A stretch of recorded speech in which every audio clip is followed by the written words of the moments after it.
किसान साथियों, धान की फसल में आखिरी यूरिया के साथ कुछ चीज़ें अगर आप प्रयोग करते हैं तो धान की पैदावार आप बढ़ा पाएंगे। आज हम इसी विषय पे बात करेंगे कि हमें आखिरी यूरिया के साथ क्या क्या प्रयोग करना चाहिए। पूरा वीडियो किसान साथियों आप ज़रूर देखिएगा, बहुत ही अच्छी जानकारी आपको मिलने वाली है।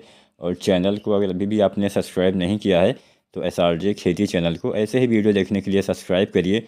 और हमें कमेंट के माध्यम से ये भी बताइएगा कि आपकी धान की फसल अभी कितने दिन की हो गई है, ताकि हम उसी हिसाब से आपको वीडियो बना के बता सकें। तो चलिए जानते हैं कौन कौन सी चीज़ों का इस्तेमाल हमें आखिरी यूरिया के साथ करना चाहिए या कर सकते हैं, या फिर इसके आगे पीछे डाल सकते हैं। मतलब पहले ये चीज़ डालिए, बाद में यूरिया डालिए। तो इसमें हम पहला चीज़ तो आपको बताएंगे, जो हम स्प्रे करने का तरीका बताएंगे। इसमें हम सूक्ष्म तत्वों की पूर्ति करेंगे। कई बार इनकी कमी से भी क्या होता है कि हमारे पौधे में अच्छे से ग्रोथ नहीं हो पाती है, पीलापन रह जाता है और बाद में उत्पादन में भी कमी हमें देखने को मिलती है। तो अच्छी ग्रोथ पाना है तो आप अंतिम यूरिया जब डालते हैं उससे पहले या उससे बाद में भी आप इसका इस्तेमाल कर सकते हैं। तो इसमें 5 चीज़ों का इस्तेमाल हम करेंगे। तो चलिए जानते हैं कौन कौन सी चीज़ें हम डालेंगे।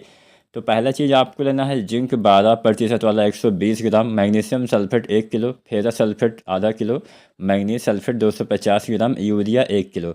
ये 5 चीज़ें लेनी है। इसके इस्तेमाल से पौधे में अगर कुछ कल्ले अभी नहीं निकले हैं तो कल्ले निकलना भी स्टार्ट हो जाएंगे। अगर आपकी फसल अभी 40-50 दिन की है तो भी आप डाल सकते हैं, 20-30 दिन की है तो भी डाल सकते हैं। मतलब रोपाई के 20 दिन से लेके और लगभग इसका इस्तेमाल बालियाँ निकलने से पहले तक किया जा सकता है। अगर आप कल्ले निकलते समय डालेंगे तो कल्ले के फुटाव में ये फार्मूला काफ़ी मदद करने वाला है। इसमें बहुत सारे सूक्ष्म तत्वों की पूर्ति हो जाएगी, जैसे जिंक हो गया, मैग्नीशियम हो गया, फेरस सल्फेट, मैग्नीज सल्फेट, साथ में कुछ नाइट्रोजन की भी पूर्ति हो जाएगी। तो ये फार्मूला आपको अपनाना चाहिए। अब चलिए बात अंतिम यूरिया की भी कर ही लेते हैं। किसान साथियों, धान में आखिरी यूरिया रोपाई के 50 दिन के अंदर आपको डाल देना है। मात्रा मैं आपको बता देता हूँ, 30 किलो से लेकर 40 किलो तक आप डाल सकते हैं।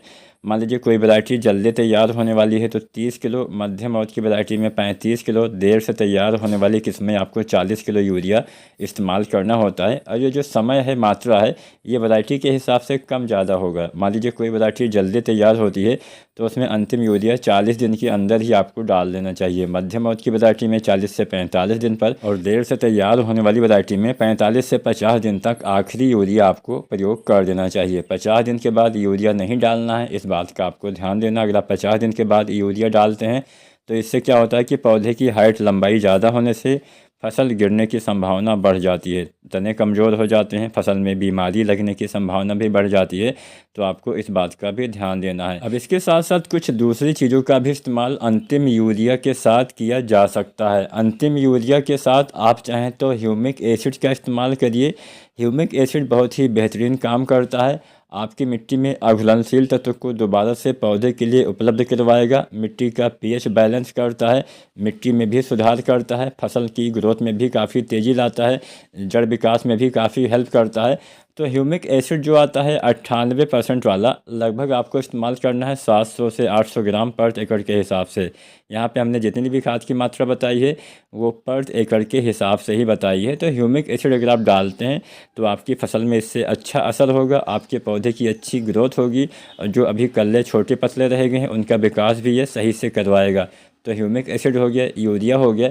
इसके साथ एक चीज़ आप और डालिए, पोटास। किसान साथियों, अगर आपने पोटास ना डाला हो तो पोटास भी अंतिम यूरिया के साथ आप प्रयोग करिए। लगभग पोटास 20-25 किलो आपको तब डालना है जब आपने बिल्कुल भी पोटास 50 दिन के आसपास तक नहीं डाला है। बहुत सारे किसान साथी पोटास का इस्तेमाल 2 बार करते हैं, आधी मात्रा रोपाई के समय, आधी मात्रा 40-50 दिन पे। तो अगर आप आधी मात्रा रोपाई के समय डाल चुके हैं तो आधी मात्रा आप 40-50 दिन पे प्रयोग करिए।